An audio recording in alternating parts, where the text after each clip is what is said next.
forgot to do this, and I know better. And I told myself in advance, record this, Stephanie, and I still forgot. So starting at number 3 of the 5 tenets, research your target buyer's mission and core values. That's all online. Come on. It's not that big of a deal. And if there's some links, read what those links say and click on them, because I see a lot of people are bypassing a lot of things. I will take them through a number of different sites, and they'll say, oh, I've been in that site, but I'm like, click, click, the click. And they're going, oh, I didn't see that. Oh, I didn't even realize that, because you just did a surface scan. Business is not about scanning unless you're in the business of scanning documents. You need to take the time to study this, just like you need to take the time to study your industry, your trade, your service that you provide, the products that you build or sell. And if you're creating something as an inventor, yes, you're doing some research too to understand. And you went to school probably for some things that are helping you to be able to create that particular product. So number 3 was research your target buyer's mission and cores. And don't worry, if you're just getting on, you will hear more about this in a few. Research, number 4, research their purchasing history. Ooh, yeah. Number 5, research and review their web pages on how to do business with them. Corporate has it. Supplier information, supplier diversity information, what they're selling, what they're looking for. And it's so important that you look at these things. If you're going into your state, there's a number of sites, and I'm sure they have organizations like they do in New York, especially. It's a small business services, excellent organization that they have for helping their small business owners through the state. And this is not including, I'll talk about some of the others later, SBDCs, SBA, and so many more, but I'll mention them later. But you got to know how to do business with them, and they tell you. Come on now. The federal government is very, very explicit in each and every one of their agencies. That's a website, and they will tell you how to do business with them. That was number 5. I had a lot more I could have put down, but I knew I also have another piece that I'm going to share with you. And I said, I don't want to overwhelm, because I know I have a lot, more than 35 years worth. Okay. And I wanted you to have a place just to begin. For those of you already in the marketplace, you're getting contracts, but I get you too, because you all are like, I need to grow the business. I'm ready to move to the next level, but I'm not sure what to do. Then if you're ready to expand the business, I would just say the best thing for you at this point in time is to schedule a connection meeting with me at www.meetme.so/connection meeting. That's www. I'm going to put this in a link where it said drop a link in here so you can see it. It's www.meetme.so/connection meeting.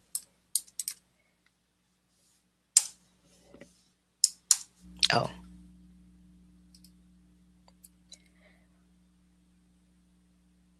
Okay, that's fine.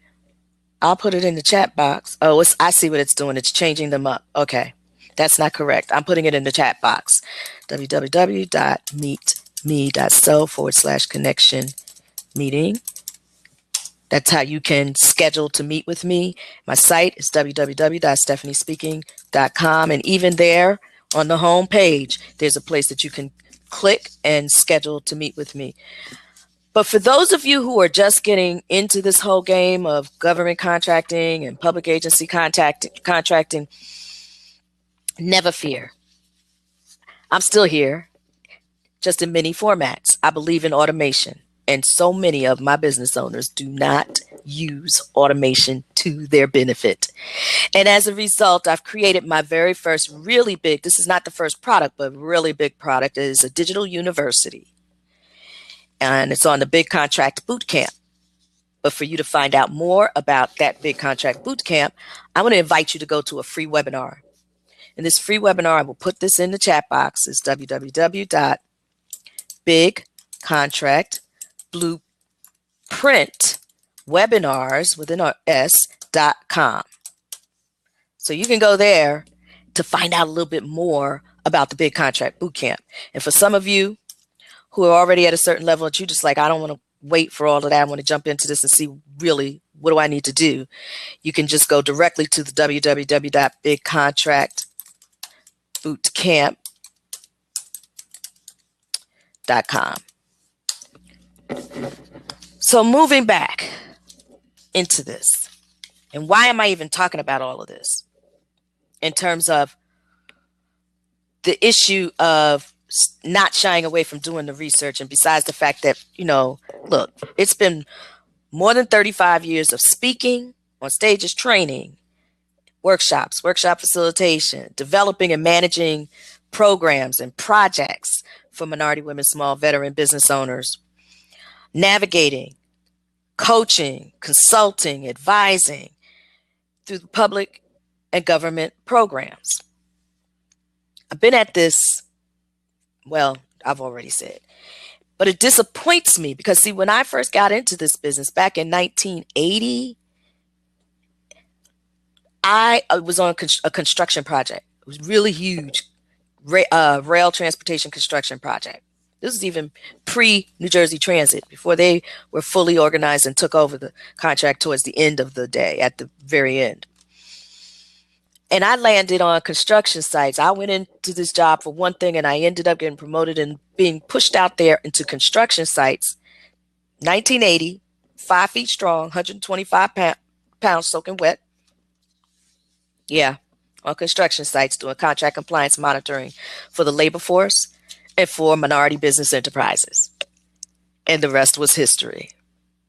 That wasn't my plan. But I told you in the beginning, I've been following God's calling on my life.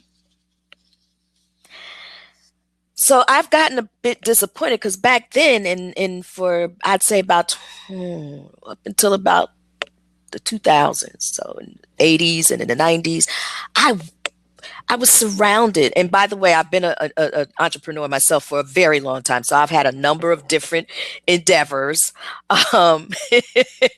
It has been an interesting journey. And I've also worked because I kept getting phone calls saying somebody needs you, so-and-so needs you, go talk to them. And that's an awesome thing.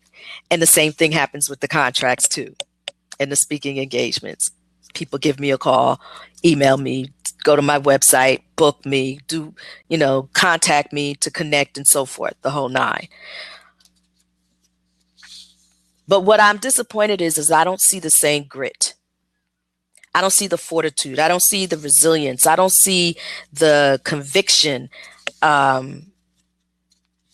Something's happened.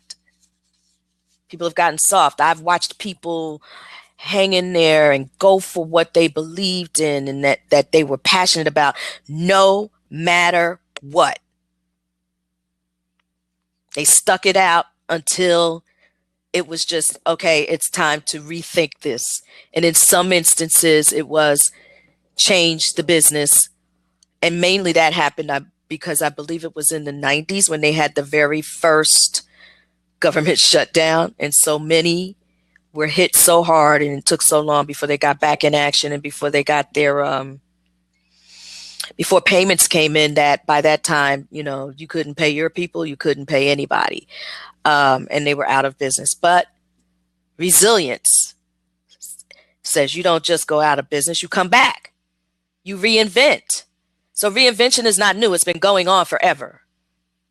Companies are continually reinventing, whether it's adding on a new line, a new product line, a new service line, expansion, you see it every day in front of you. But you don't quit. Sometimes you contract the business. There's an area that's not doing so well, and you know exactly what's causing that. You've done the work, you've done the research, so you pull back. But you expand elsewhere. You find the trends before they become a trend. You look out on the horizon. I knew someone who did that really well as a business owner. And she jumped out there and before everybody else in the marketplace took hold. I'm not getting into specifics. Just know that I do know these people. Why? Because in all these years, I've dealt with so many people, and I'll tell you a little bit more about that in a little while. But the most important thing is it disappointments that people are shying away from the basics, doing the grunt work. Got to grow that little grit muscle, man. It'll work if you just go through the process. You'll feel empowered and excited about what you're doing, and you'll begin to really appreciate just how knowledgeable you already are. See, a lot of people have stopped wanting to really sit down and just think it through. It means taking out some time. It means learning about different ways in which where you shine in your thinking process. You already know what you need to know to be successful out here. I remember the first time I listened to Dr. John Maxwell's audio series on thinking for a change.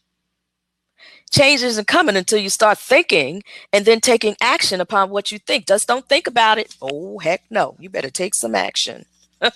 Okay, I think if I might be off a bit, but I believe it was something like 16 different ways to think, and I'm still going back through that to freshen up, to tune up, to sharpen the saw. Where have I gotten a little lax? Where can I use some improvement? Technology has made the required information readily available. So today, more than ever, knowing and understanding your products and services, your marketplace, your target market or niche market, they're essential. And it's easy for you to you can do the research. Look, Census does tons of reports for you. You can go to census.gov and start pulling reports out of there for your demographics and to really understand the marketplace that you're going after. If it's people, or if you want to see who's my competition, how many are out there in X amount of miles within my office space. I mean, there's so much information you can find, but when you want to find out information specifically about your potential government client or prospect, then that information you can go directly to their websites to find out. As much as people do business with people they know, like, and trust does have its merit, you have to also know and follow their process. Everybody should have a process. Everybody should have their standard operating procedures.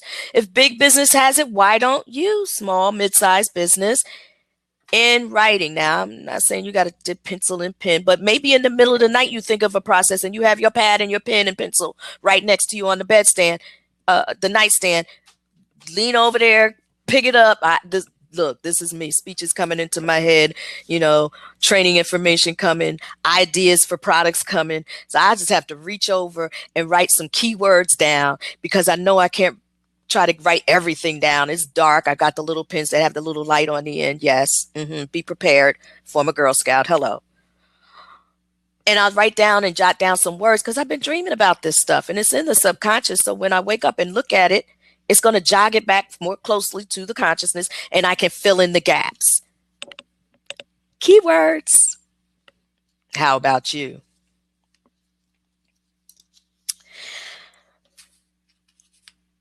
Another thing that I find disappointing, and I thought by now we'd be past this. Oh, I wanted to give you an example of the SOPs and what have you. So when people give you their process, you need to follow it. If the government tells you this is how we want you to do something, you better do it the way they said they wanted you to do it. If you are responding to a solicitation and telling them how you're going to do something, the way in which you're going to do it, and whatever you put in there, remember, that's what you do. Don't go changing it up. They awarded it based on what you said you were going to do. Another thing is I have a simple I write my own SOPs, and I have a simple one that it's amazing to me how people have to challenge with it. And that is scheduling an appointment. Now, if you do this for others, do it for yourself in terms of writing your own standard operating procedures. If somebody leaves your organization, you have something there that can carry right on to the next person. They can read how everything is being done, what's being done, and so forth. And of course, when you're meeting with them, you're discussing these things too. If you don't have a big organization, if you don't have If it's just you, and it doesn't have to necessarily be just you, you're just thinking it's you, but let's not forget you have an attorney and you have an accountant and you may have a bookkeeper and you may even have a coach or a consultant. If you don't, all business owners, all leaders have coaches and consultants. So if you consider yourself one, find yourself one. Hello, Stephanie speaking. Navigator, because I do navigate using the web and providing you with information. But also through the training programs, and many more training programs are going to be coming out and that will be available to you. There's also following these agencies and departments on social media. Now, I cannot tell you, listen, over all these years, I've tracked for approximately, so I've tracked for about 12 years out of those more than 35, literally tracked and have that information. My direct clients over that time frame, 1,000 clients. But I've also had consultants that I managed. And so between the two of, well, not two of us because there were several, but between all of us, that was 2,000 clients overseeing. I've spoken at more than 200 events, well over 200 events. I've put on 20 expos and I've had to hear everything you could possibly think of and then a whole lot you don't think about. and what else did we do? Oh, several hundred workshops. I mean, it was crazy. My bio is on the website. It was insane. But in the process of all of this, I've had a lot of people coming to me with all this feedback and all of this information and all these questions. So that's why I'm talking about this stuff. And when it comes to the social media, don't just be social, be business social. There's a difference. And as a business owner, I implore you to be on LinkedIn. I don't care if you're not on anything else. You better make sure you're on LinkedIn, okay? And then use it. See, a lot of people get on social media, but they don't use it. Well, I have a tip for you. Federal government is on social media. Are you following them? Are you watching them? Are you seeing their videos on YouTube when they come out?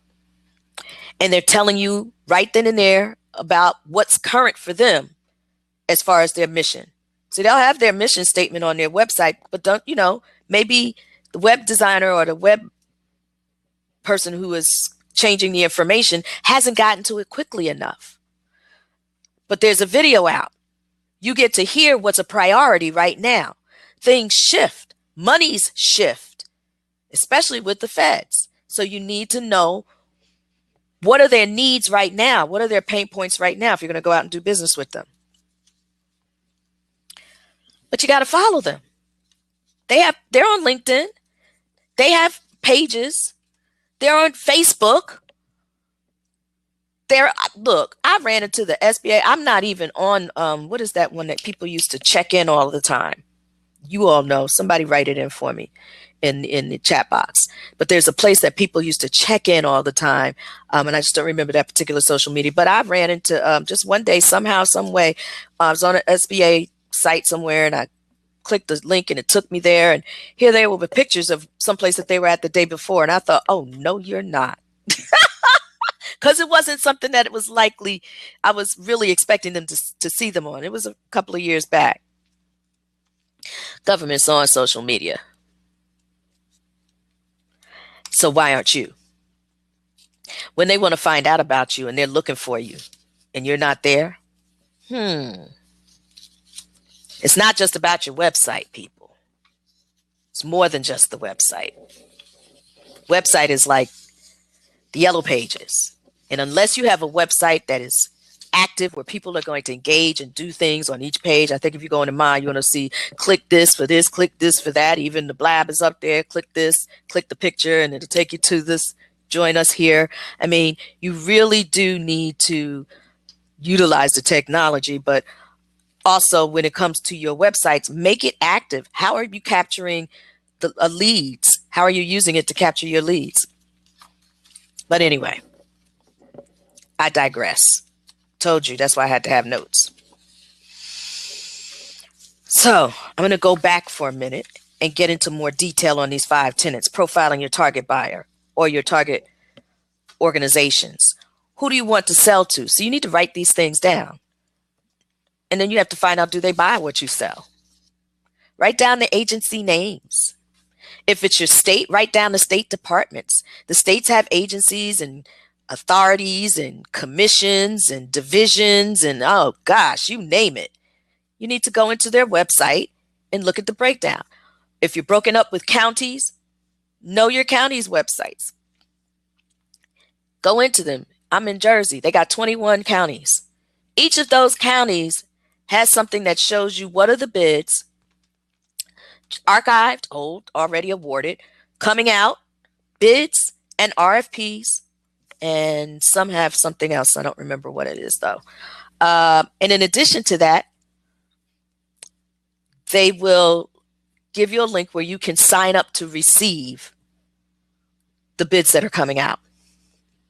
I would suggest you have a separate email to do just this with all of the organizations you're signing up with that actually, and the federal government is good for doing that. If you go to their FedBizOps or FBO.gov, they're going to have something where you can sign up and be able to receive the bids based on your NAICS codes. Some counties allow you to do that based on specific commodity codes, and some are just going to send you everything.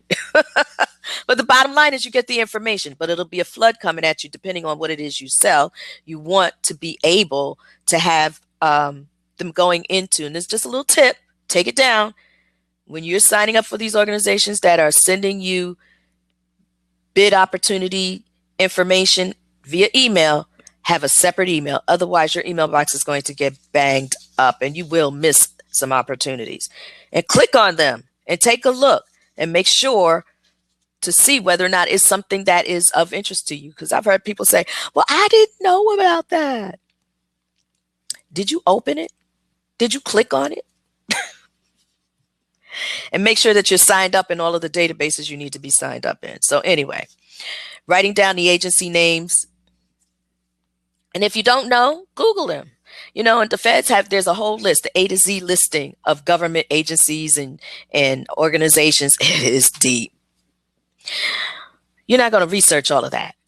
I used to tell people my shortcut is, and everybody has a different way of doing things, unless you hire someone to do the research and you be specific about what you're looking for, what you want to know, so that they know what they're looking for and they don't come back with bogus information. It's information that you can really use. But you can also Google it. There are a variety of strategies for acquiring the information. In fact, you already have a library filled with contacts in your office. Granted, some of them are old and out of date, but y'all know what I'm talking about. That those mini stacks of business cards that have just been growing mold on them because you haven't touched them. Go through and find those that you know are potential prospects for you. Make some phone calls, send some emails. If you're not using a CRM, and I hope you are, a customer relationship management program of some sort or another, sending out emails, you can do some campaigns in them so that they're going out automatically, but you need to have a way to capture all of that data. So that was number one. Number two. So for those of you who might have just come on, I'm Stephanie D. Burrows. Hi, is that Mito Kana? Awesome. Thanks for joining us. And I'm just talking about growing your grit factor in your business. And right now we're in this stop shying away from the research and learn about your potential customer. We've talked about profiling your target buyer, which is your target market or your marketplace or your niche market, writing down and all of the things that you can do for that. I'm on number 2 on developing your comprehensive information gathering process. See, this goes back to what I was talking about earlier with John Maxwell's thinking for a change. It's like, when are you going to take out the time to do some thinking so that you can write down your process, get it out of your head and on paper? People tell me, oh, I can't remember. I'm like, what if you trip and fall and bust your head and all that information you remember just flew out? I'm just saying. Write it down, put it in, look, put it in your Evernote so it's always available to you on any electronic gizmo that you have, whether it's on your smartphone or on your tablet or on your laptop or on your iPod or on your, oh, now you got the watch thing. I don't know if it can do all of that, but you can, if not Evernote, some other kind of system that's similar to that, that is available on everything, where you have all of your notes easy to do. Now, I know some of you are doing OneNote like me, and I have not OneNote, OneDrive. And so, yes, we can get to our information because you want to be able to conduct business wherever you are, right? So don't neglect the technology. Yeah, I'm back on the technology piece again. I even have a speech that I do on Inspect Your Tech because it was just driving me nuts what people weren't doing. So information gathering. Every time you come across some information, you grab that. Look, if you're on your laptop or your tablet, I don't know about the phone, how easy it is to do it, but you can easily just direct that, because there's a little thing from Evernote, for instance, that you can click and it will capture that page or that article or whatever piece of it is that you want to capture. And you just tag it, and you can even put it in a file. And you don't have to click save, because every time you do something in Evernote, it saves automatically. I love it. So capture that information. What time of the day are you going to take the time to do the research if you are the one business owner doing the research, or if you've hired someone? I had somebody today asking me about that.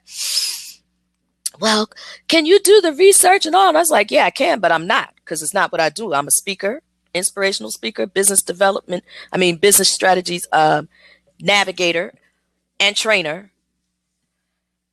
And there's a lot of enough to do with that. Okay. So in developing new products and going out here and doing your marketing and so forth and so on. So no, not doing that. You find somebody else. And sometimes I know someone I can send you to. I made the suggestion, why not get an intern from one of the colleges? And now you're giving back to the community. You're giving back to the youth. And, I'm hearing all this stuff all the time. So we have to get back. We have to share. We have to teach. So teach one of them, and at the same time, get some work done. Mentor them, because they're not going to know. Be specific about what you want. Write it out. Write out a description for the type of intern you need, what their studies need to be in. So if you're in, for instance, if you are a contractor, I'll just bring that out there, construction contractor, you need somebody with a business background, somebody that has, is comfortable with doing research, someone that is sharp, someone that is detail oriented, and they're going to really pay attention to what they're looking at, and that will understand when you explain to them what it is you want. Now, sometimes you may not know specifically, but you need to. That means you got to take time out to reflect yourself. Don't forget, folks, if you're here and you're watching, do me a huge favor and share the last 30 seconds. You see over there on your left-hand side of your screen where it says share the last 30 seconds. That'd be great if you did that. I really would appreciate that. Help a sister out. Okay, because I can't do it all myself. And again, if you have questions, you can write them over here in the live chat, and I'll do my best to answer. I'll be glad to, even if I can't give you an answer right now. I'm that person that knows where to find the information because I know how to do the research. Hello. And get back to you. And I have a lot of resources at that. So developing a comprehensive information gathering process, take the time to set it aside, put it on your calendar. This is research time. If you don't have someone else doing it for you in the meantime, go to helpful websites, look at various types of business events and who's attending. And if that's something that is interesting to you, make sure you go and check out their company or organization that they're representing at that event, whether it be a networking event or a conference, a business conference, an expo, a procurement expo, whatever. You want to check out these corporations and government agencies, both state, local, federal, public agencies that'll be there, and authorities and commissions, and find out what they are looking for. What do they buy? What do they buy? You got to know that. And if it's what you sell, then you want to show up at that event and show up correctly. But I'm not going to go there just now what correctly means. If you really want to know, you can have a connection meeting with me by going to www.meetme.so/connection meeting. and we'll just have a 20-minute connection. Also, under number 2, at these events, find out who's attending, gather their names, acquire their contact information online or by attending and meeting with them directly face to face, so that you can begin to figure out and start narrowing down which are the right organizations for you. Or perhaps you've hired someone and you must communicate to them what you're looking for. You have to have a solid understanding of what it is you sell. Sure, you want to know your products and your services, but what else are you selling? Because the only way to know that is, well, it's not the only way. You know what you sell besides a product and a service. What does the benefit of that product or service? What does it do for that organization? But what is it that they're buying? Because that's going to tell you where their gap is and where their pain points are. So how do you solve that? Here's what I have. This is how I benefit you. Be specific about that. It's also going to be part of your elevator invitation. I like using the term, I saw this on a Women's Speakers Association blab, and it was an awesome blab. And the woman was talking about how she helps business owners to create elevator invitations. It's so much nicer to say that. It's like inviting you in. I'm inviting you in to Stephanie Speaking, as opposed to a pitch, because a lot of people feel a little bit taken aback when you call it a pitch. I don't know. Folks are so sensitive today. Grow some grit, baby. Stop with all this sensitivity. Get over yourself. Get over it. 99.9% of the time, it's not about you, whatever you're being sensitive about. And you're being sensitive about something, and it wasn't even on the person's mind, the other person's mind. It wasn't even a part of their thought process or in their conversation. You just interpreted it that way and perceived it that way, okay? So get over yourself and get what you need to get done. That's just my little aside, okay? People do business, and we've talked about this with people they know, like, and trust. So I'm gonna move on from that. I was at 2. I want to go to 3, and I knocked some stuff out of order. So bear with me for a minute. I don't know how I did that. Getting all excited, talking to you guys. Ooh. 3, research your target buyers or target organizations' mission and core values. Oh, please go to the website. What is their mission? As a matter of fact, and I'm a little heavy on the federal side, so because it's national, and all of you are going to do these things. Every state is a little bit different, but there's some core things that are going to be the same. So go to the site and research. Do their mission and or values mirror yours? Is it important to you whether or not your target market values or missions are similar to yours, or are you comfortable with working with an organization whose values are the total opposite? See, everybody's thinking it's all about the money. At the end of the day, yeah, you'd like having that money because it's going to take care of you and take care of others and do the things, a lot. It is about profit. Net profit. So you can profit, but if your cost of goods and services and all of the rest of your overhead exceeds, then what is your net? So I stress net profit. Still under number 3. Can you even envision the products and services that you're going to sell says, can you envision what products or services they will purchase that you sell? Well, you don't have to envision it. Just go to the website. It will tell you. If you're going to a corporation, well, I'm sorry, back it up. Corporation's not going to put that out there. Best thing for you to do is to be certified by the organizations if you are eligible to be certified for the socioeconomic factors for those organizations that they support. Go to the meetings that those organizations give so that you can get face-to-face with them and get to hear what it is. That some of them are going to be on panels, and some of them you'll get invited to their location and hear about how they do business. Government is much more transparent. So you can, as I said before, sign up to, and you can just go into FedBizOps and do some at fbo.gov and research there. or you can go to the website and go to their forecasts for the feds and look at what's coming up. If you're in FBO, you can see what went out already, what's been awarded, and what's out now. Take a look at the solicitations. Now, granted, they're not going to post anything under the $25,000 mark, but there's other things that one can do. Number 4, research their purchasing history. And that's what I just talked about. How you can research their history is by going into fbo.gov and taking a look. That's one major place, because that's where just about all of the contracts, $25,000 and above, are supposed to go for the government. But some of the agencies have bulletin, I might be saying the wrong word. I'm saying bulletin boards, but it's electronic, where they will have information on bids that are out right now.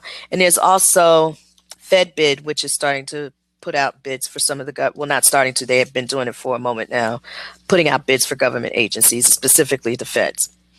There are a number of different organizations or companies that have these programs where you can sign up and receive bid information, and you designate where you want to receive it from. So again, that was something that I did, and I marketed a while back when I was the director of procurement programs for the New Jersey Small Business Development Centers out of Rutgers University. And I work with business owners throughout the entire state on how to do business with the government and public agencies. And we had that program, and they were able to get into it and receive and identify specifically the types of bids they wanted, where they wanted them from. And it was a myriad of places that you could receive from. And I had to service myself for a while. And the cost was very, very reasonable. Some are expensive, but I'm telling you, you can get some really inexpensively. A couple of $100, or maybe $400 or $500, I don't know, depending on who you're going to. But the government does show you what they're buying, and they do give you an idea up front through their forecasts. But let me just say this as an aside. The forecasts are just that. We forecast that we're going to do such and such. They break it down by NAICS codes. They break it down by what type, how they're putting out those contracts, whether it's going to be a set aside, a sole source. Wait a minute, I don't think not certain that they'll have sole source showing, but definitely set aside. Like, is it going to be an 8A contract? Is it going to be a small business? Is it going to service disabled veteran-owned small business? Is it going to be an ED or EDWOSB, economic disadvantaged women-owned small business, or WOSB, women-owned small business? Which one is it going to be? Or is it going out full and open competition? Is it going, what type of contracting vehicle? And you got to learn about these things, folks. If you don't want to research just to figure out who you want to do business with, you're in big trouble. You're not going to be able to go very far at all, because you want to understand, you're going to have to read the FAR regulations, particularly, I believe it's 19, the section under 19, where there is just a lot of information on the small business side. And then you also want to read up on understanding the various different contracting vehicles. You know, is it an IDIQ, indefinite delivery, indefinite quantity? Is it just how they sell, not just what they buy? Not just what they buy, but how they buy. You need to know how they buy. And I go into a lot more of this information, and that's why I'm told you all, if you really want to know and you really want to understand this stuff, take a look at that free webinar at www.bigcontractblueprintwebinars.com, because that'll tell you about my Big Contract Bootcamp, Digital University, 24 video modules with homework for you to do. And you'll be able to get a foundation on what you should have in place and be doing in order to do business with the government. So researching their purchasing history, talked about that. Research, and finally, number 5, research and review their web pages on how to do business with them, and then be sure to comply. Man, oh man. I mean, the information is available to you. I understand if you're so busy, you really don't, you might, and maybe I take it for granted, and so do a lot of my partners, my collaborators out there, and those of us in this world, because that are dealing with this area, because we've been talking about it for so long, we're doing it for so long. I'm also on another program called the Contracting Chatter, second Wednesday of each month. There's 3 of us, and it was put on, this whole thing was organized by Luciana Turner and LaShonda Bracey and myself. So the 3 of us are the core panelists, and then we have guest speakers to come on, and we focus on federal government contracting. It gets lively, really interesting, a lot of good stuff. However, when I said this last thing, to research and review their web pages on how to do business with them and then be sure to comply, a lot of you want to do it your own way. Cut it out. This is the federal government. I'm talking, and state government also. I mean, like in state government, I remember in their contracts, their RFPs, and it will say you at one time it was must and shall. Well, it all meant one thing: you will do it. This is what you must do. There's no getting around that. If it's in there, you got to do it the way they said they wanted you to do it. You got to present or respond in a manner that they tell you they want you to. If there's a process, and I'm not going to get into detail with it, but if you've never done anything with the feds before and you're possibly thinking about it, and somebody told you go get certified as 8A or EDWSB, please hold up, wait a minute, because I just heard some stuff today that made me go, oh God, I don't even know how you did this, because it was a contradiction. Bottom line is this: get another opinion first, find out, take the time to get some advising, consultation, coaching, consulting, whatever you want to call it, or navigating, which for me is a combination, a little bit of a coach, a little bit of a consultant, a whole lot of navigating you through and explaining and providing you advice on this stuff. But you got to do it the way they want you to do it. It's just like when you sell to them, it's not that you're selling to them, it's that they've already told you this is what we want. And here's the requirements. So it's, can I respond to those requirements? Can I meet those requirements? Am I able to provide what they're asking for based upon their requirements? It's a different way to think about it. So going in there with the mindset that I'm going to sell, we're the greatest and the best in sliced bread. No, forget it. No one's listening to you. You are just X'd. Don't do it. There will be things you need to do up front. There will be registrations that need to be done. Don't miss any of it. I see it happening constantly. There's a place that I can go online, and anybody else can. Contracting officers for the feds will go there looking for your information to find out about you, or if they're looking for a group of folks under your NAICS codes and you don't show up. There's a reason for that, and there's something you missed along the way in those registrations. I'm sharing these things with you because, as I mentioned earlier, I've spoken and trained at over 200 programs, conferences, workshops, seminars, and personally navigated myself 1,000 clients, managed consultants who in total I oversaw 2,000 clients. My bio's on the website. I've been able to capture our service impact for about 5% of those who responded to the surveys I've done over about a 10-year period. And they've either heard me speaking, training, come to my programs, come through the programs, or they've been a client.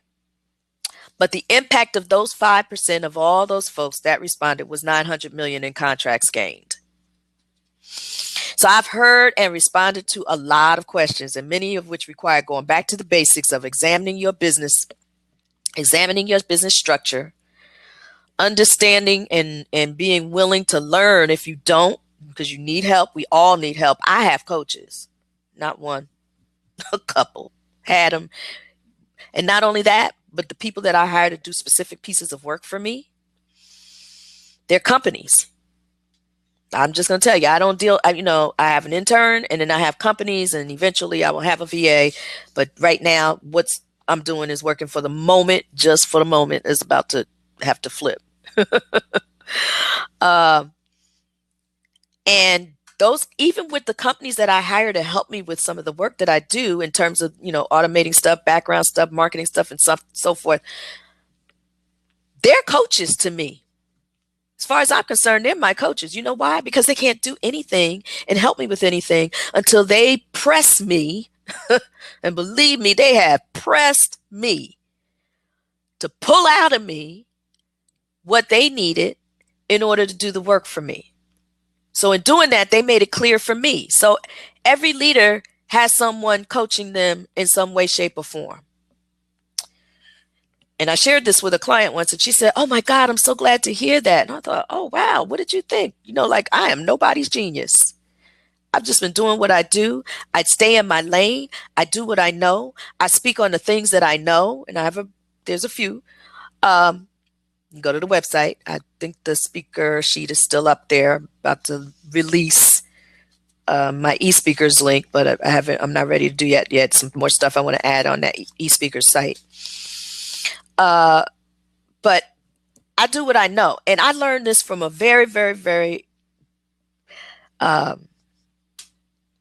accomplished speaker, mentor, coach, trainer. Awesome. Oh, and now producer of a positive, inspirational reality TV show called The Keynote.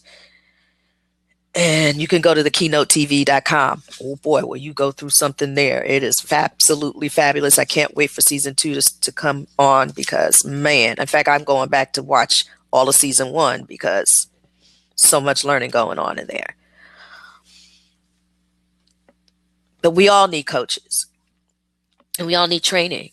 And that's why I did the digital university. And some things that when I talk about going back and examining your business structure and your reason for being in business and what you're doing are purpose, planning, process, preparation, paperwork, and promotion strategies. Those are things that I'm talking about. And it pertains to government contracting, but some of the same things will be happening in a business that's going after corporate. Now, I'm not talking about business to business, business to consumer. There are a lot of differences there. I do work with companies who are going after, commercial contracts, corporate contracts. But for the most part, when it comes to the training and the navigation, it's government and public agencies. These are the 6 subjects under which there are 4 topics each in the Big Contract Bootcamp. So I encourage you to visit the free webinar on the Big Contract Blueprint webinars.com. And I did put all of the links in the chat box to find out more. So I'm going to flip to one more area, and I'm going through this quickly because I'm going to be done at 9 o'clock. Grow grit, people. Perseverance. Ooh, big one. I talk about grit from a different perspective, but it's all the same pretty much. It's just like when I do my presentations and trainings on it, I'm giving you 4 strategies. One is dealing with being grounded. Another one is dealing with resilience. Another one deals with being intentional. I had this assistant that worked with me for a number of years. And one day she came in the office and I don't know what I said to her. She said, "Oh, Stephanie, you're just intentional about everything." And it was so unexpected. And I looked at her and my mind was saying, "Oh Lord, she done peeped me. She knows who I am now." Ooh. But then the other side of my mind said, "Yeah, but isn't everybody how do you do anything in life if you're not intentional about things? What are you doing? How are you running a business if you're not intentional about it? What's going on in that business and what your outcomes are that you're looking for and everything else that goes along with it if you're not planning? And how do you get up every day and do anything without intention?" So for a lot of you, it's in the subconscious mind. And you may be just doing some things by rote, but I implore you to come on a ride with me if you want to hear more about, and then the last of grit, being grounded, resilient, intentional, is being transformed through the process. And it's something that's going on and it's circular. It's not do one thing first, this happens, then this, then this, then this. It's holistic. If you love to hear me speak about that, and of someone looking for a keynote speaker, feel free to go to my website and share that information where they can book me or connect with me by scheduling through my calendar, and we can have a connection meeting and find out more. Anyway, we've talked about the 5 tenets.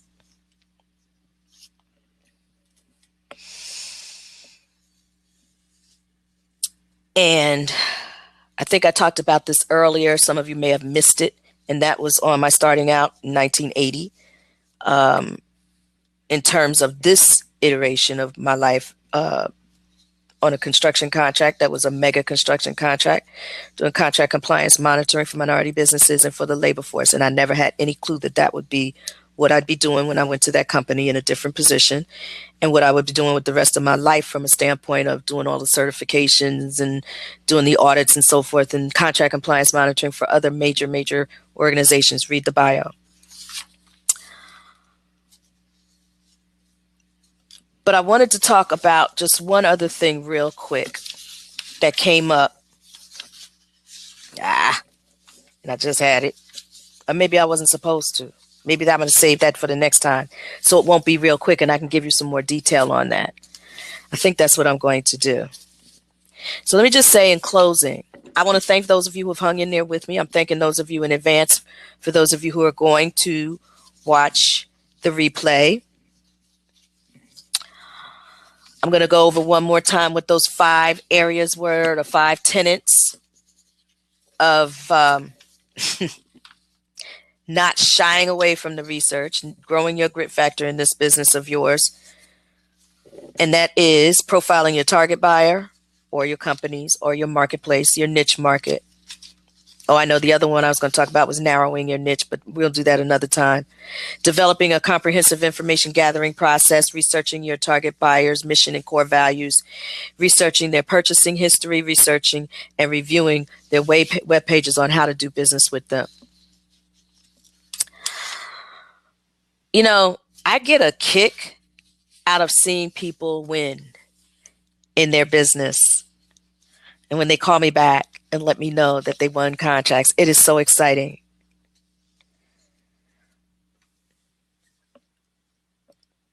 I want to just congratulate all of you who are business owners, because this is a journey and it's not all easy. And I want you to get over the easy. I want you to get over the quick. It's not happening right now. It's going to take time. Everything is a process. Everything. There are no quick answers. I get a lot of people wanting me to give them a quick answer. There's a process. It's all a process. And most importantly, it all takes time. And it will happen when you're ready. Not when you want it, not when you think you are ready, but when you really are ready. Success will come in whatever that means for you. Is it gaining a specific contract, or is it 5 contracts a month, or is it 5 contracts a year? I don't know what that means for you. But whatever or is it a certain dollar amount? Is it a revenue amount? Whatever you define as success in your business, grow your grit muscle so that you can grow your grit factor, and be willing to stay the course no matter what happens. And if you get knocked down, get back up. That's a mark of a resilient person. It means you got big heart. You know, I'm like a pit bull. And when I put my teeth into something, I don't let go till I get what I want. But what I have learned over these years, what I want isn't always what the calling is. Boy, am I learning that one. So I have to know when it's time to surrender. Surrender to my creator. Because when I do that, and I've done all that I know how to do, and if things still aren't moving, I surrender it to my creator, and I keep on doing what I know how to do. And I encourage you to stay in your lane, do what you know. That gentleman that I was telling you about, he taught that, and I've known that, but to hear somebody say that and to say it repeatedly is a big reminder. Do what you know, and you'll do it well. God bless each and every one of you. The light in me bows to and honors the light in you. Namaste. Stephanie D. Burrows, signing out.